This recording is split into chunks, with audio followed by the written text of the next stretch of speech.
Bible ప్రకారం ఇది ఒక భయంకరమైన మహాసర్పం. దాని శరీరం నిప్పులా మండిపోతూ ఉంటుంది. నోటిలోంచి మంటలు రాలుతుంటాయి. అది ఎవరినైనా నాశనం చేయగలదు. ప్రజలు ఇళ్ల నుంచి బయటకు రావద్దని, కేవలం అత్యవసర సేవలకు మాత్రమే మినహాయింపునిస్తున్నారు. ఫేక్ న్యూస్ ఇదంతా.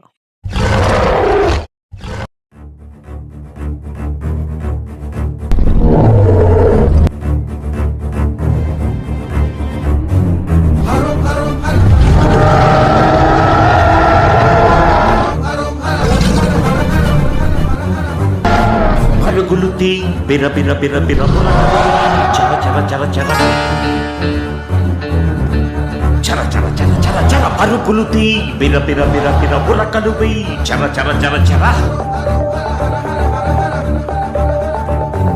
దడ దడ దడ దడలాడే ఎదసడి డమరుకమై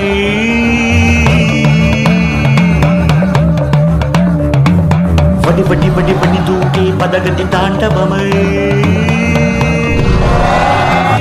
పంచ ప్రాణముల పంచాక్షరితో శివుని పిలుచు సంకల్పమై ముంచుకు వచ్చే మృత్యువు కందని మార్కండేయుడవై నా మీద నమ్మకం పెట్టుకుని పరమ భక్తితో నేనున్నానని నమ్మి బ్రతికే వాళ్ళ జోలికి వెడితే నేను ఒక రూపాన్ని పొంది వచ్చి చంపేస్తాను. పంచాక్షరితో శివుని పిలుచు సంకల్పమై